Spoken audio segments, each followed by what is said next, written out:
Oh, great. Oh. I hope you're very quick.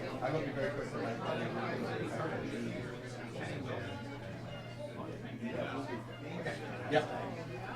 All right. Mm-hmm. And is Regina here? I don't see Regina either. Okay.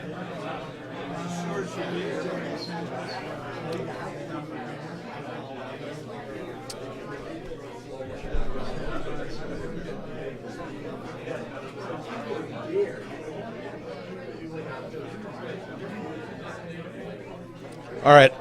I guess we'll get started. Is this on? Make sure the microphone works and everything. All right.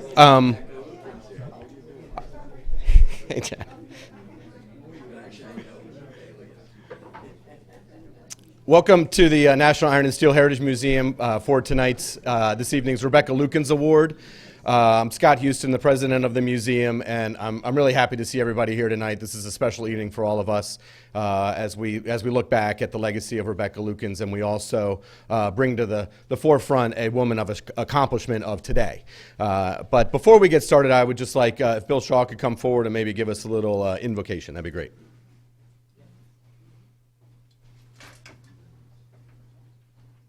Yeah, sure. Good evening. Shall we pray? Heavenly Father, we pause right now to thank you and invoke your presence in this gathering. We ask that you would hear our prayers and that you would work out the desires of our hearts this evening to not only honor Rebecca Lukens and the legacy and the history that is resident here on this property, perhaps even she herself in her times of turmoil and difficulty paused and prayed to you in a place nearby. But we also thank you for our recipient this year. We ask that you would bless her. We thank you for the good works that you have done through her, particularly the preservation of homes and places where families like the Lukens lived their lives and made memories and changed the world, breath by breath.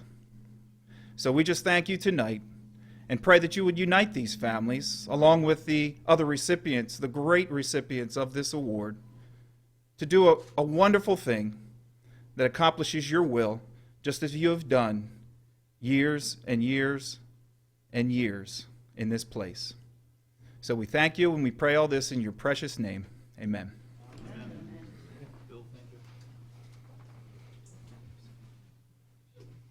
All right. Thanks, Bill. Mm-hmm. We established the Rebecca Lukens Award here at the Graystone Society, again, to bring an individual to attention who exemplified the characteristics of Rebecca Lukens. We have, there were a lot of great characteristics about her, but we really try to narrow it down to four: leadership, resilience, courage, and strategic outlook. We looked at leadership, where she was the first female who owned multiple businesses that did not interact or subsidiaries of each other. They were independent businesses. And, she went through some troubling times with the financial panics of 1837. And, she really led the workforce and the iron enterprise after the death of her husband. She had lots of resilience in that, as you can hear. I mean, her husband dies, and her two sons die, and she's left with a rolling mill and pregnant in 31, and a tremendous working woman. She really she went through a lot. Her mother-in-law sues her. It's a great story. I would really encourage. To encourage everyone to look at this. It's her mother sues her over the rights of the mill, and other people sue her over various things, such as the quality of her bar iron. She showed courage in the face of all that adversity. She really showed the courage to stand up for herself and to be a leader and to take on a role that other people really didn't believe she could undertake. Here is a female running an iron business. Her own mother wanted her to entrench back into the Quaker Society, the Benevolent Society, and she says, I need to run this mill and take care of my family. And it took great courage for her to do that. She also had strategic outlook in the operations of her business. She had it was a Coatesville organization for sure, but she in the 1840s and 1850s had selling agents in Boston and New Orleans and Cincinnati and various places beyond just Coatesville. And so New York even had a selling agent, where they would sell her plate for her. And so those are the kind of the qualities that we look in for the recipient. We will definitely hear a little bit more about that in a minute, but I do want to thank the committee and the past recipients. Mary Sullivan was a founding member of the Graystone Society and was our first Rebecca Lukens awardee recipient. And then Jane Davidson, a great presence in Chester County for historic preservation. Barbara Travellini, a local family, and she was a tremendous businesswoman in her own right and running multiple companies and a great legacy there. And I know, I don't know how many people here knew Gladys Flamer.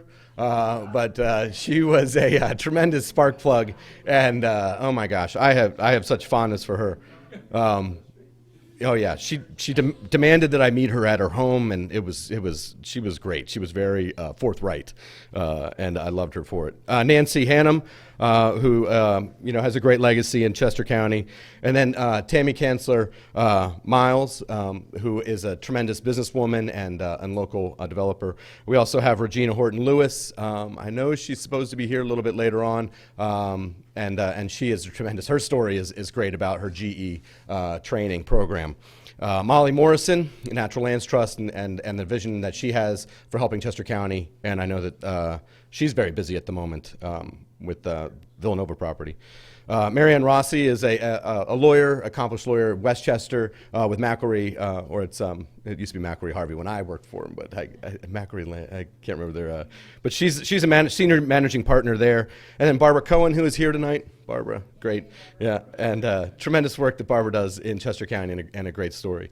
Frances Sheehan was last year's recipient, and I know that everybody with the Strawberry Festival coming online, the work that she used to do for the Brandywine Health Foundation was tremendous, and the work that she will now do down in Delaware County, is Frances.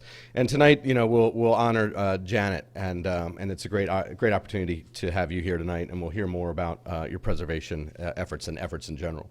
But I wanted to put that, the leadership qualities, the resilience and the courage to be a person ahead of your time, or to really be a trailblazer, is some of the qualities that we're looking for. And I do want to just recognize Rebecca, and we have Susanna Brody here tonight, who will take us back in time and set a little context and give us a little bit of flavor of Rebecca, and then we'll hear from about Janet. So, Rebecca.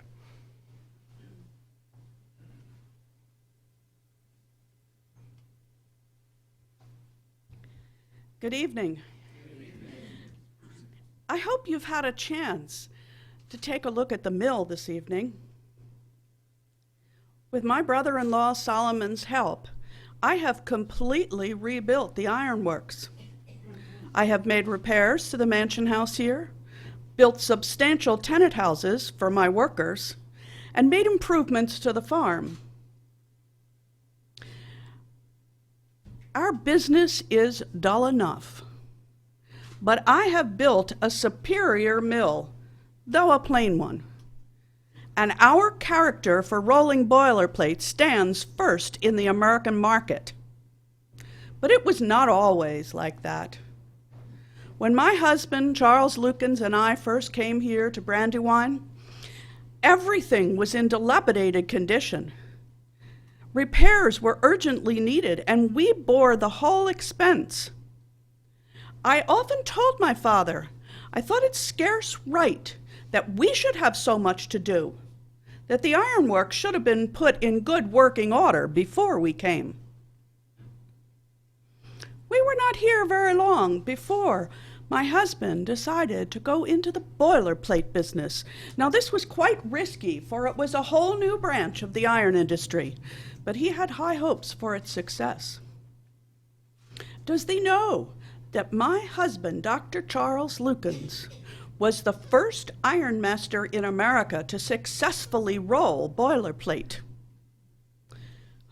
But those were difficult times. The high costs of repairs, the challenges involved in refitting the ironworks to roll plate. But most of all, those were the years of deep personal losses. But we're not gathered here this evening for that. We're gathered here this evening to honor a woman who has shown leadership and dedication in many, many contributions to the community. So I'm going to turn you over back to my great-great-great-grandson, Scott Houston.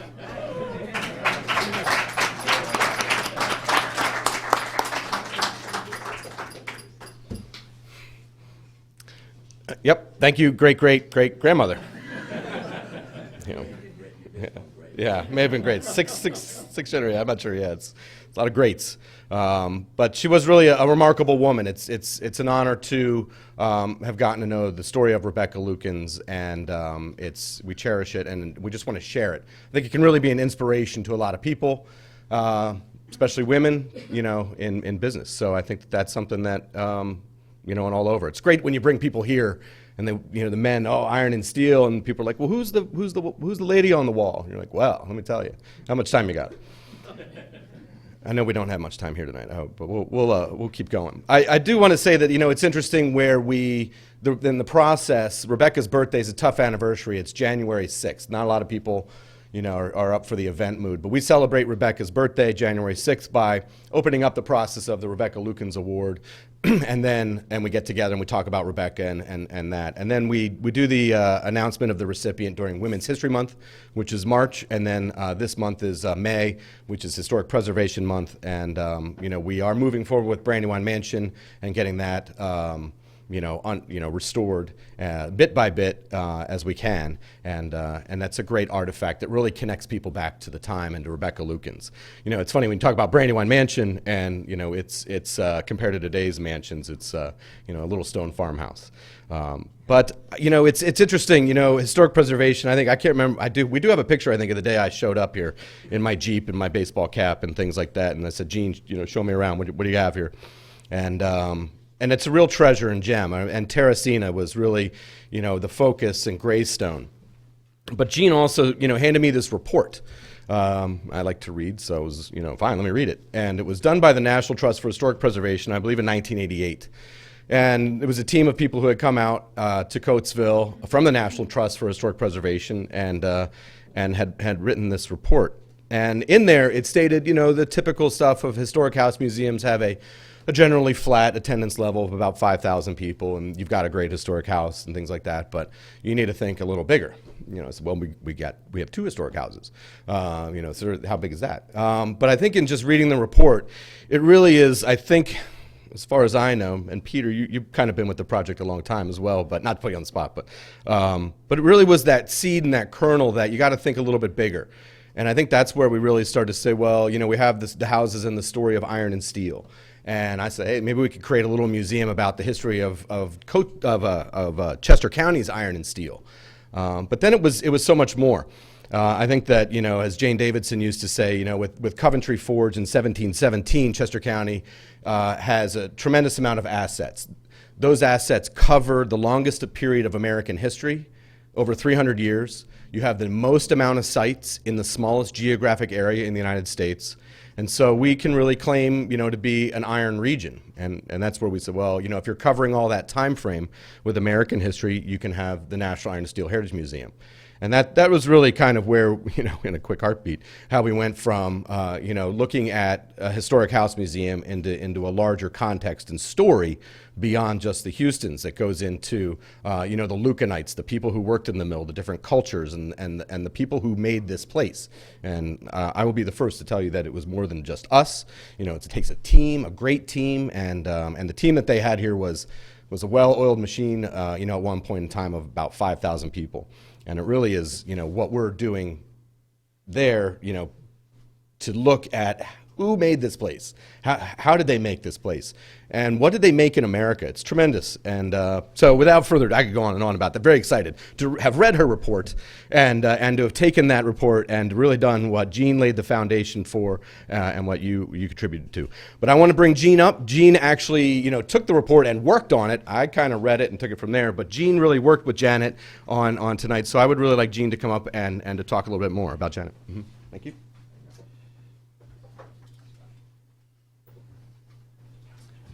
I'm getting to be an artifact myself, I think. But thank you, Scott, and good evening, everyone. This is indeed a pleasure and a privilege for me to be here and to welcome you folks who are all in very, very many aspects of historic preservation. And particularly, I want to welcome Rebecca to come here and take time away from her plate mill and come here this evening. Any shipments today? Did you do well with it? All right. Well, she does a marvelous job of interpreting Rebecca Lukens, and I'm very happy that she has been working with it. Well, as Scott indicated, our first awardees were two ladies who were very much involved in the initial days of the society. The first was Jane Davidson, who was involved with many civic affairs. And when we developed and grew, she was involved in everything, things like helping to get the ice cream festival going. I personally am very indebted to her. I was first chairman and director, and working with her was a joy. So when she finally decided to retire, we thought we have to do something special, not just a luncheon or a dinner. And that's when, as Scott indicated, we decided to do the Rebecca Lukens Award. So she was the first awardee. Our second was Jane Davidson, who, as many of you know, was long time the county's historic preservation officer. A great fan of yours, Rebecca. And she talked to me, we have to do something about the house. And Jane at that time was working in Washington.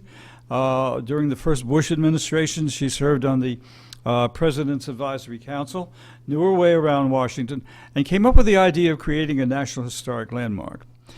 And so we felt that she deserved the Rebecca Lukens Award the second time. Now, I think most of you are familiar with our properties, but let me tell you, we had a previous organization in Coatesville called the Coatesville Historical Commission.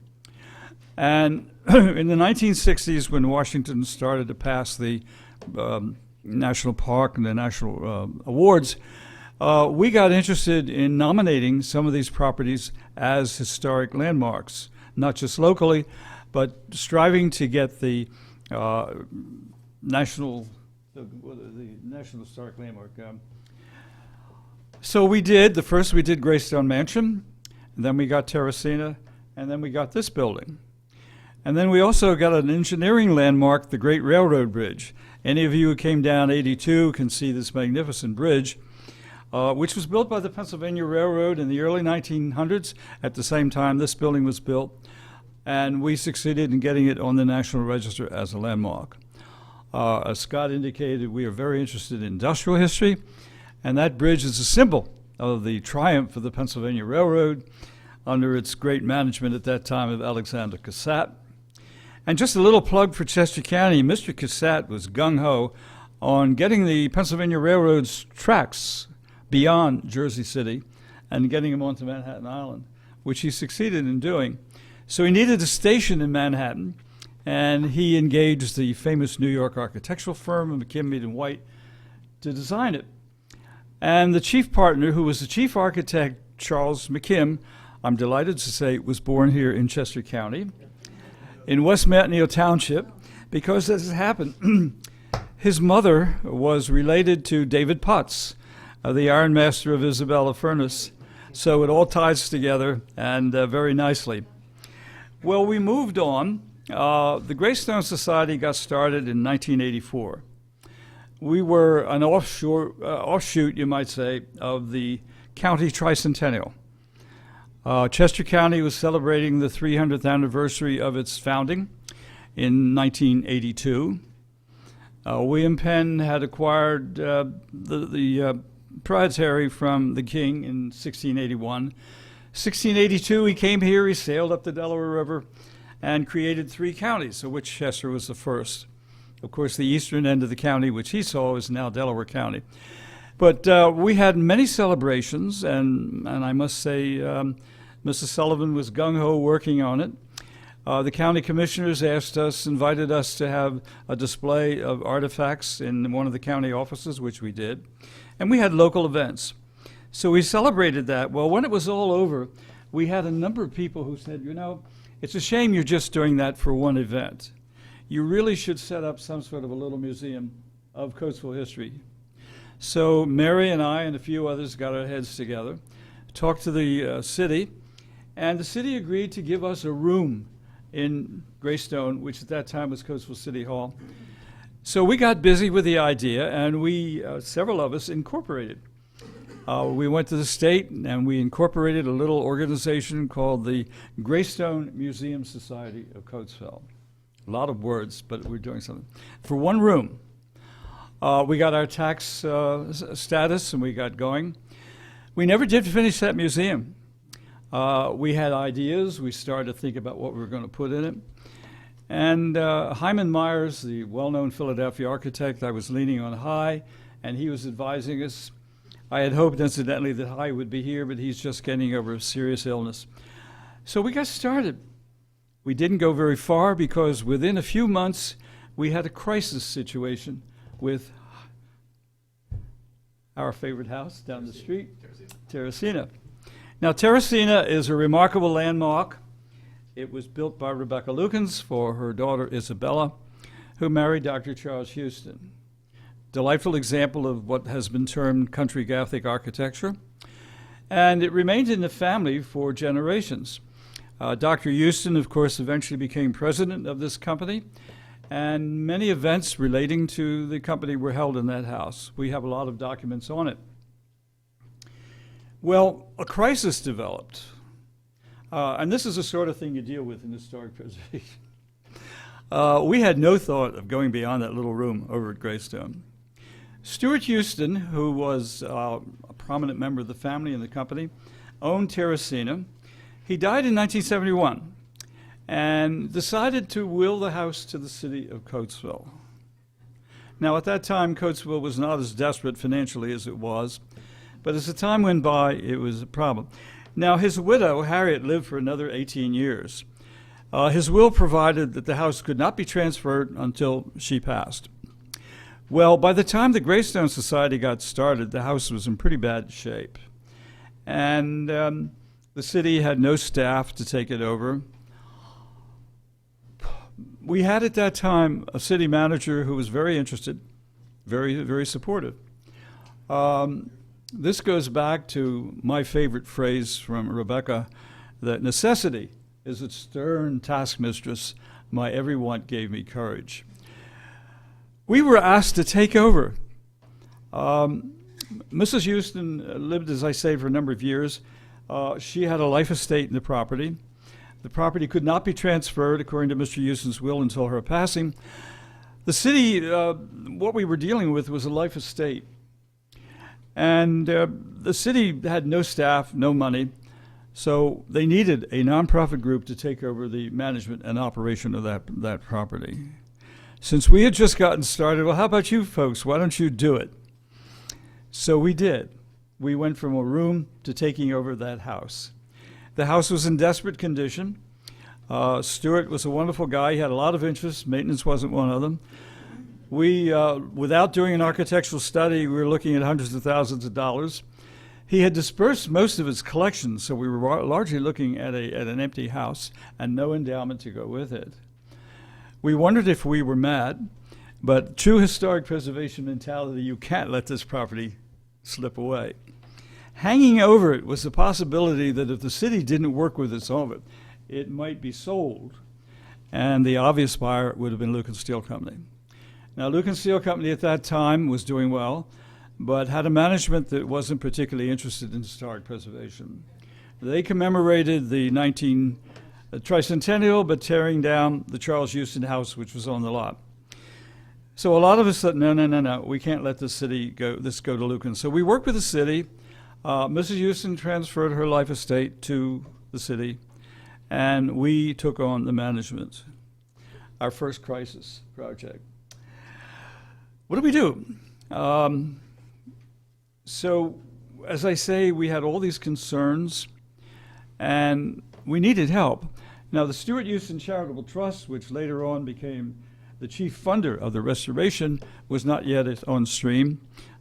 Skip Houston and I went to I don't know how many meetings with lawyers trying to figure out what to do to save that house. And I cannot honestly say that I remember exactly when I found out about it, but I learned that the William Penn Foundation, working with the National Trust in Philadelphia, had undertaken a program of assistance to historic houses in the greater Philadelphia area, 6 counties, Philadelphia, Chester, Delaware, and as I say, needed things. So I stuck my neck out and applied. Now this is where Janet comes in. I had no thought that we would get it because we were not yet an operating museum, and we knew that there are stacks of historic houses in the Philadelphia area. But Janet Gottlover came out, looked at the property, and was very impressed. And she said, well, Gene, we can't do it this year, but apply again the second year, which we did. And Janet was the leader, and we did win a commission. As Scott indicated, it was not a financial grant, but it brought out a team of experts in all aspects of historic property management who came out here for, I think, a week or so and looked at every aspect, including what they were nervous about was our agreement with the city and the uncertain ownership of the house. So that's how I got acquainted with Janet. And while she has a biography that goes on for pages of her many activities, which alone would have been sufficient for her for this award, for we at the Graystone and for me personally, it was a very special thing to award her tonight and come full circle. So Janet, I want to hear from you, if you will do us the honor.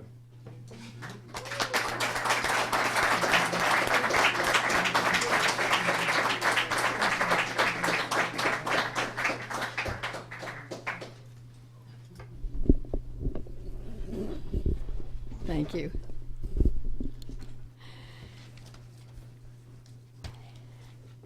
First of all, I have to tell you a little bit about Jean.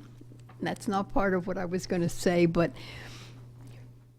when we came out to Terracina, and there were about 6 of us, each person representing a different aspect of preservation needs, from architectural restoration to historic facts to whatever you can think of.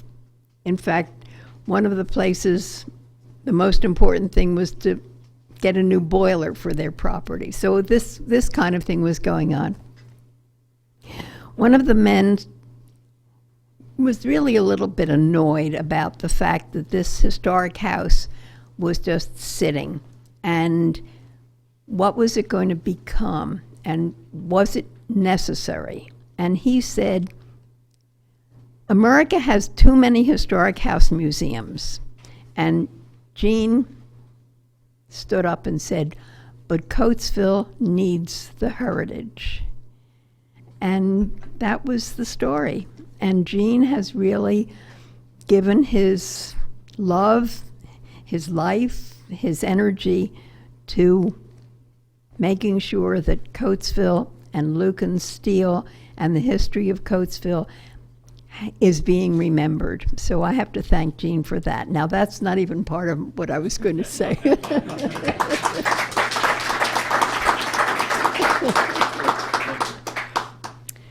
But I am very touched to be here. I really, it means a lot to me, having been involved with Terracina, with Coatesville, with Jean, and with the members who've been very involved. All of you have been very involved. And I thank you for this opportunity and this honor. I think, in addition to Jean, who gave me a lot of support, encouragement to do things, and this is many, many years ago.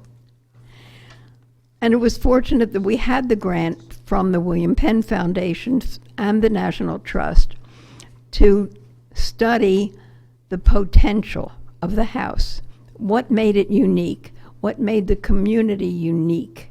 What made the people who were involved unique? And that was really the basis for what we were going to do.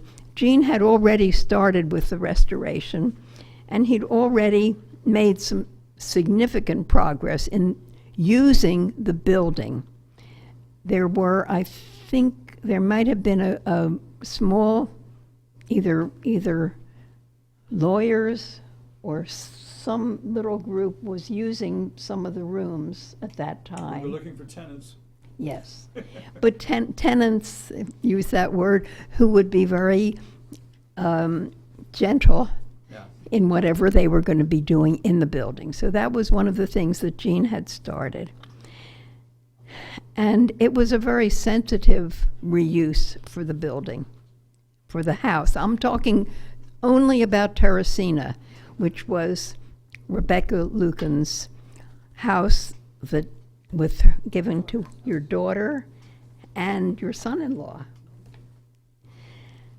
So that was how I got started. And we did put together, with, I guess there were about 6 of us working on the list of suggestions and advice. We were not to give money. We didn't have any money to give. All we could do was make suggestions that would give the people involved with Terracina the opportunity to get funds to do whatever needed to be done. What happened was remarkable. I am amazed about how much progress has been made and what they've done. They studied the history of the family, the iron and steel industry. They studied local heritage, the people who lived here, everything that they could do, and were able to create the Lukens Historic District and the National Iron and Steel Heritage Museum, and save this really iconic house as well. And so everyone who lives in Coatesville really has the opportunity now to say that they live in a significant historic district, historic community. And this is all bringing Rebecca Lukens' legacy alive. So thank you, Rebecca. The Lukens Steel Company has been an enthusiastic partner in all of the accomplishments.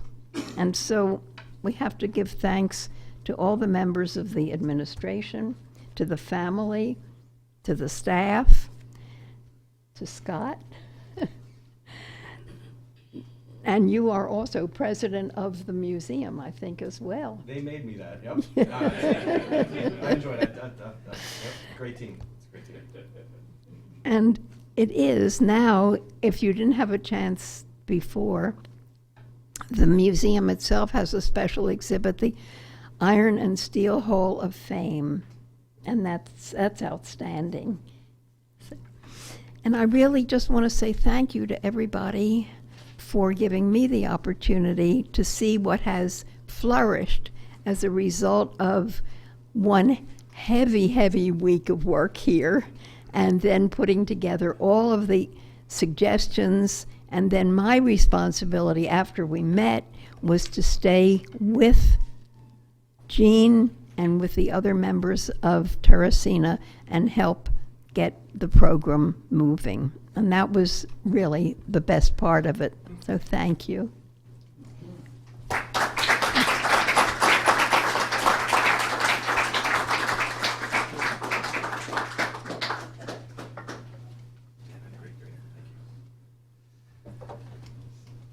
Thank you, Janet. We are now at the point of presenting the honor award, but one little story. During the course of this meeting here with these people, I remember Janet said, Gene, you got to think beyond Terracina. It's a lovely house, it's a lot of history, but think big. I think I and most of my board said, what's the woman talking about? It's all we can do to hold this place together. But she was totally right. And now you see where we are with these buildings, the National Landmark. And as Scott indicates, we are definitely getting more and more into the history of steelmaking here, which is what we're trying to do. We love and treasure those historic houses, but I like to think of them as the flowers on the tree. You know, we have millions of people come every year to the Brandywine Valley to look at the DuPont properties, Longwood Gardens, Eleutherian Mills, and Winterthur and the other DuPont properties, which are magnificent. But when I take people on tours, and I have a young man here who worked at Longwood last couple summers, who was interested in the other museum properties, I said, the first one you have to see is Hagley, the DuPont mills along the river. The same Brandywine that propelled Isaac Pennock's mill here propelled E.I. DuPont's powder mills, the giver of life, and the basic foundation of the economy, which again provided the funds for those. Now, Janet, if you would do us a favor, somewhere here is, I believe, the award, which it is, Scott. Yep. There it is. I think we will present this to Janet. You Right. do the honor of reading it. The Rebecca Lukens Award has been established to honor individuals who exhibit qualities of Rebecca Lukens: courage, resilience, leadership, strategic outlook. I have them memorized now. The National Iron and Steel Heritage Museum is proud to present the 12th Annual Rebecca Lukens Award to you, Janet Klein. Thank you very much.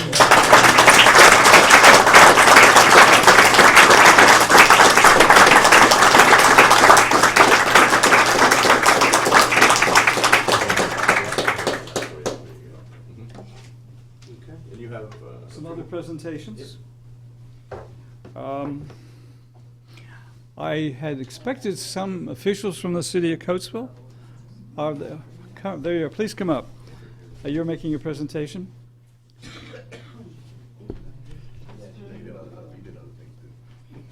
Good evening. Good evening. Congratulations, Mrs. Klein. Thank you. Good evening, everyone.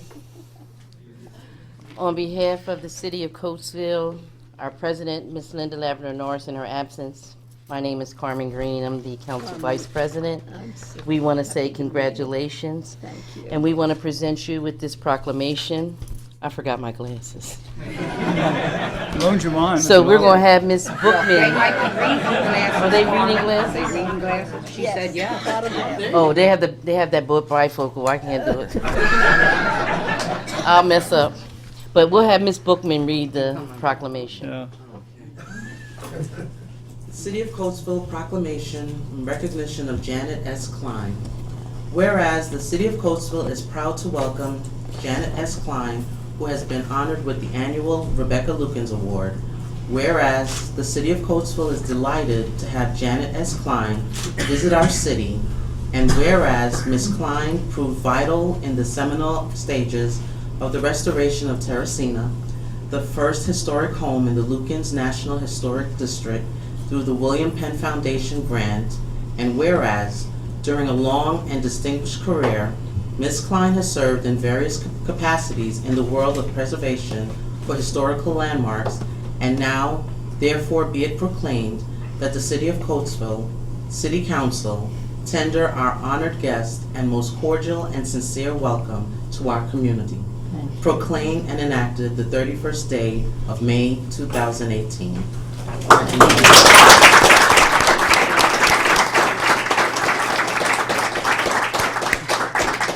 Thank you. Thank you, Carmen. Thank you. Thank you very much. Congratulations.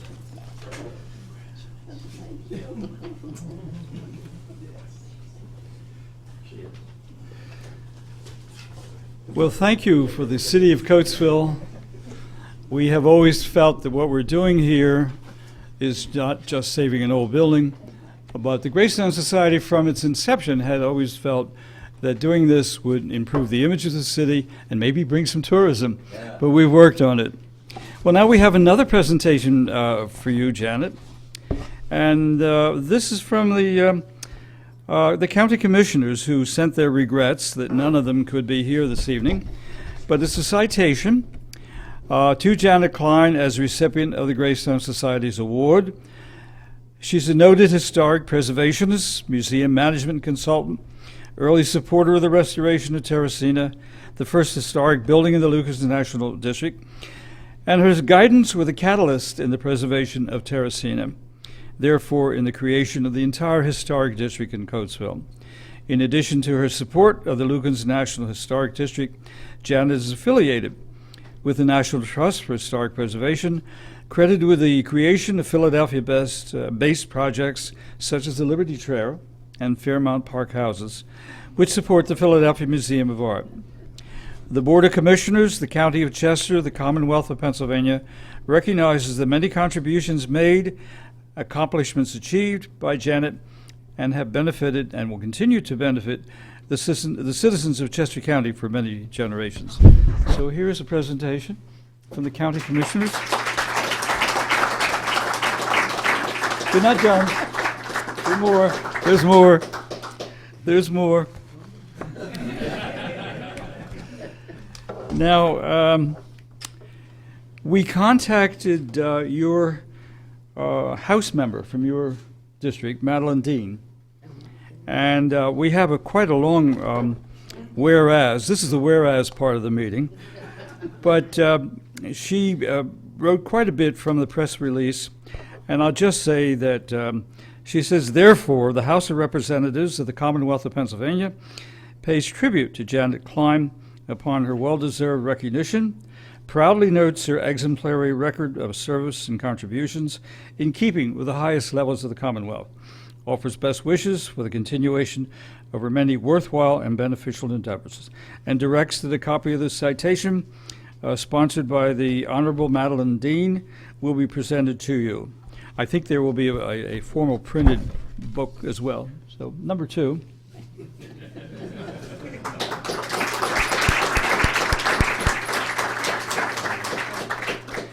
Now, moving up from the House, we're going to go to the Pennsylvania Senate, and we're honored to have Senator Dinniman here, who I believe is going to have the presentation. Let me get out of the way. Oh, no, that's all right. Well, hello, everyone. How you all doing? And it's good to be here. I have the honor of representing the Senate on the Pennsylvania Historic Museum Commission. And I know of Janet's long-time chairmanship of that group and of her contributions, and I wanted to make sure that I was here personally to honor her service. Historic preservation is of great importance, isn't it? You know, in this county, we've spent a lot of funds preserving the land, and that's important. But it's also important that we recognize the structures that were on the land, and recognize our boroughs, the city of Coatesville, our townships, each of whom went through various stages as our economy changed. So while Coatesville has a great history, I think we're prepared now, thanks to that history and what we preserve of it, to have the strength, to have the structure, so that we can go forward with the resurrection, with the revitalization, with seeing Coatesville rise once again. You know, understand that our towns, our boroughs had a role in the agricultural era, places like Phoenixville and Oxford, where I was before I came here, and trying to figure out how to get that community moving forward. They were market towns when we were during the agricultural age.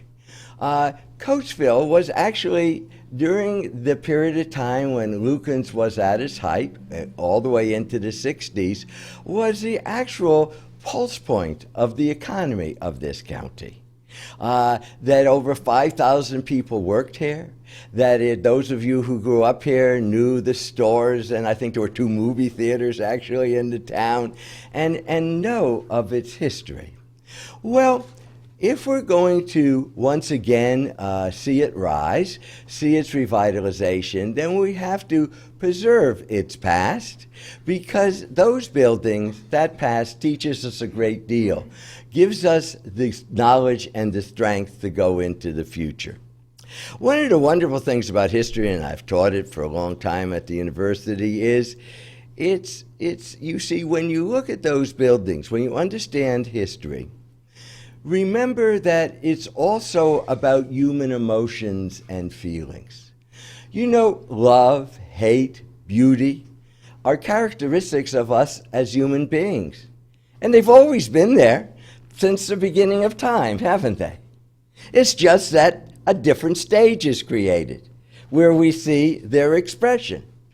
And so when we preserve the past, and the structures of the past, we are then able to understand the very essence of human feeling and human emotion. The desire to save, the desire to preserve works of beauty is inherent as part of us being human beings, isn't it? And also, we as human beings, we always have those who want to destroy, to bring and to present something modern, something new. An example is the great tragedy that occurred at Westchester University. You know, there was a building called Old Main. And Wyeth, there's a famous Wyeth painting of Old Main. And Wyeth himself actually offered the university several paintings, which they were stupid not to take at the time, considering how much they'd have a permanent endowment, if they would save the building. But those in command of the university, those in the state said, no, we'd have to rewire the place and we'd have to do this and that. Instead, we get this ugly thing called New Main, which after 20 years, this HVA system doesn't work anyway, and we're constantly making the repairs of it. So I guess what I'm saying, Janet, is that we're all very grateful to you. We're grateful that you kept the Pennsylvania Museum and Historic Commission alive and well during your tenure. I know that in the fact of being able to be of service now. We're grateful that you understood the human emotion of wanting to save things of value, whether it's in our own family or within our communities. We're grateful that you appreciated the things of beauty. And the past really is and has those things of enduring value for all of us. I mean, just look at this lobby for a second. And look at it, and look at the lobby of some new building in a corporate center of Chester County. And tell me which one of them is of enduring beauty, and which one of them will help us as human beings, even understanding what beauty is and what we could do with architecture. The work of the Steel Museum is quite important. I was happy that the state could get some money into the museum, and so we can continue its work. And so 2 final comments. One is I need to recognize, not only need to, but more important, want to recognize the Houston family, who have never left their mission of making sure that Coatesville can be a city that can be proud of itself, that Coatesville is a place of great importance. And it is. Because that steel, you all know, went to build the battleships that allowed us to win wars.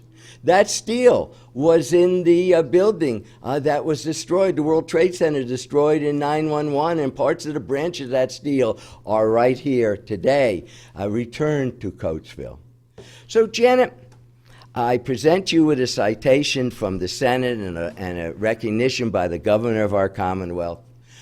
Because you're important.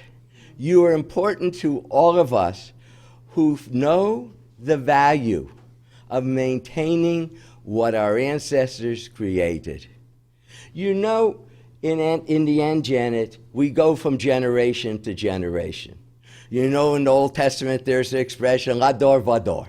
From generation to generation, at least in the Hebrew it goes Lador Vador. And we are all part of one common strand of humanity, aren't we? And it's only when we understand that through preserving the elements of the past that we can get together, hold hands, and celebrate our humanity. And that's what we're doing here today.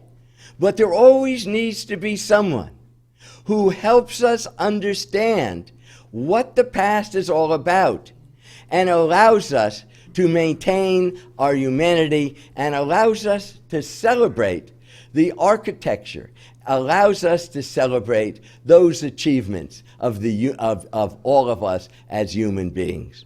So on behalf of the Senate of Pennsylvania and on behalf of our Governor, Tom Wolf, it's just a privilege for me to honor you and your role that you played for so long with your friend Jean. I mean, Jean is our treasure. You know, we have buildings and we have people who are treasures too. And Jean is a treasure here. And because we believe in Coatesville, we have a great council that were represented here today. We'll rise again.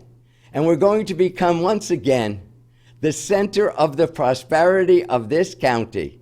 And we're going to be able to rise because Janet Klein understood when you preserve the past, you build the foundation of the rise into the future. So Janet, congratulations. Thank you so much. You're welcome. So allow me to present both to you. You're welcome. And thank you. Thank you. Oh, you have to turn around. We want a picture for our Facebook, Jan. Adam is what? You got it, Adam? And where's Lou, your husband? Come on up, Lou. We have to honor Lou too, because I know that I know what my wife goes through every day with me. And after 49 years of marriage, she still tolerates me, which I must congratulate her on. 66 years for our friends here. But you know, I want you to know that Lou has just had the College of Communication at Temple University just recently named after him. And Lou was one of the great early pioneers in the television industry and owned a number of TV stations in the early years throughout Pennsylvania. So, friends, this is a team.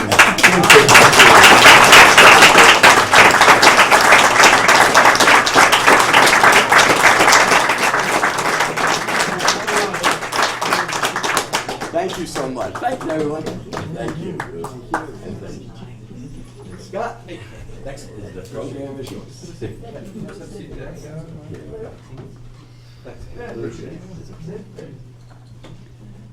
Well, thank you, Senator Dinniman. We're grateful for your support and your beautiful words.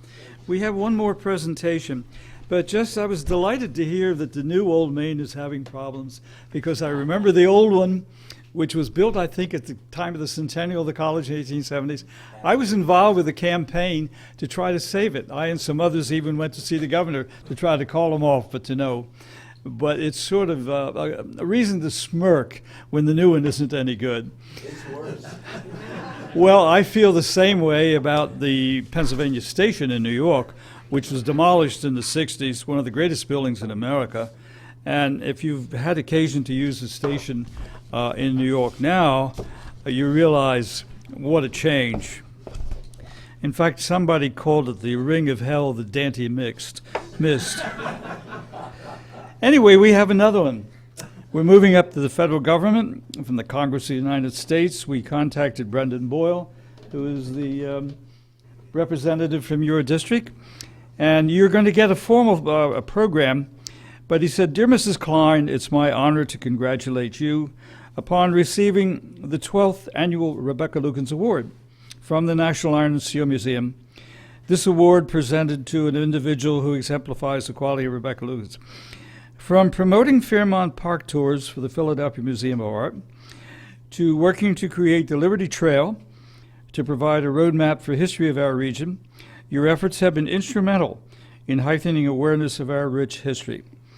Our ability to learn from our past is connected to opportunities to observe our history firsthand, and your years of work will have continued to enable generations of people to move to more completely understand and learn from the history.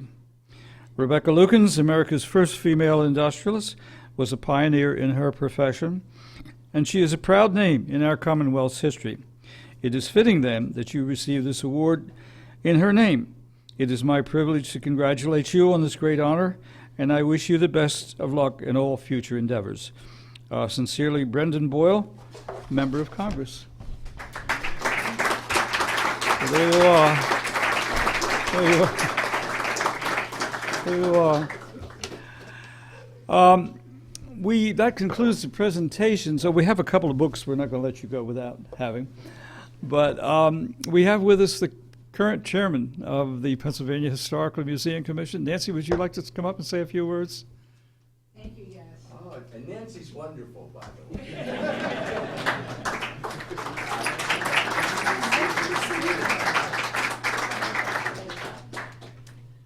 You follow in the tradition. And that's what I'd like to speak about, because I am the chair of the Pennsylvania Historical Museum Commission, so I bring greetings and best wishes from Governor Wolf. But I'd also like to talk about you personally, Janet, and what you have meant to me in my life as I've taken on this role in historic preservation.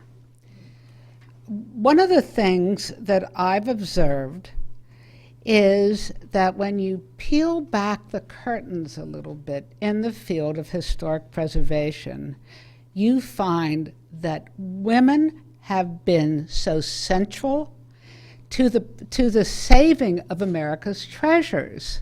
It was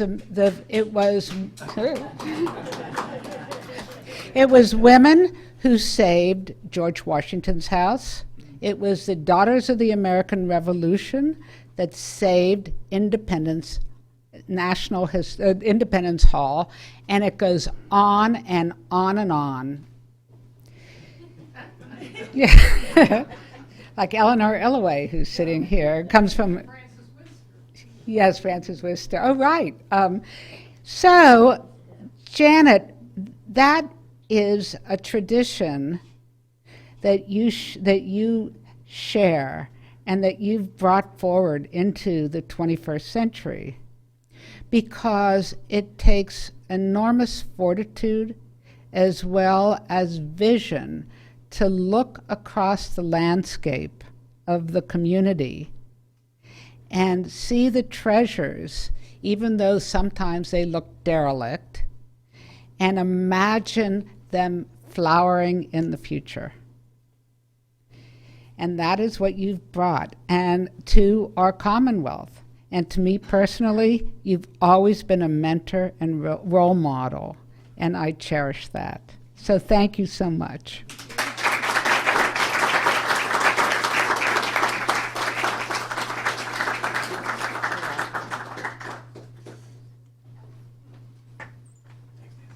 Well, thank you so much.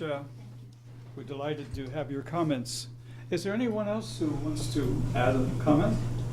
If not, I'll turn it back to Rebecca's great-great-great-grandson. Let her close the meeting.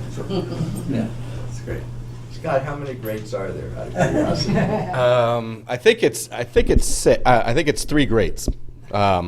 It's my dad, my grandfather is Charles Lukens Houston Jr.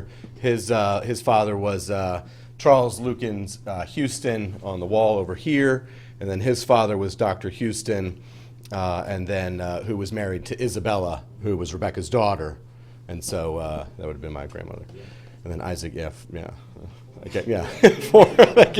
yeah, 4 greats, but it's tremendous. But you know, I'm obviously biased. It's a great family tradition, I can tell you that. But you know, what we're doing here is definitely about the larger story. I mean, the houses, thanks to the work that's been done, are under various states of preservation and protected, and we dedicate.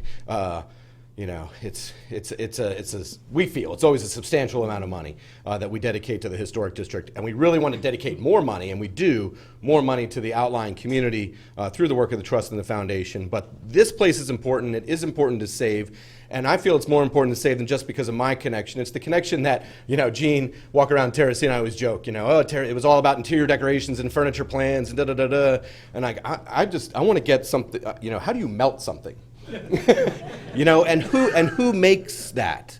And people still make this stuff today. They work hard in the mill and they do it and they're proud. It's a team. I mean, listening to somebody who's worked in the mill for 45 years, 40 years, who's been in this community and worked in the mill is always my greatest pleasure about being here and doing what I do. And we need to tell more of that story, and we will tell more of that story. People make American products, and it's how do you make something? And I think that's the real impetus. One eye on the past and another eye on the future. I'm over my time. Dad's going. I really want to thank everybody for being here tonight. It's been a tremendous evening. Janet has done a lot. I know you heard a lot about the report in Terracina, but thank you, Nancy, for touching on just the tremendous amount, and Andy, thank you very much for touching on the tremendous work that Janet did all across the Commonwealth for the state, at the PHMC, and the many, many projects you did. But thank you very much for being here tonight. Gene, thank you very much for your words. Janet, thank you very much for being here, and appreciate everybody for being here tonight and taking your time, which is very valuable, to celebrate with us a modern woman of today. Yeah, it's great.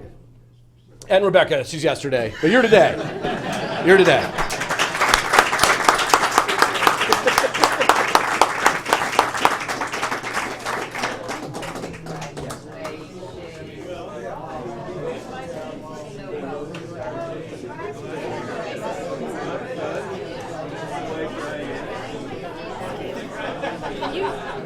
Would you mind taking a picture of us this time? Yeah. Sure.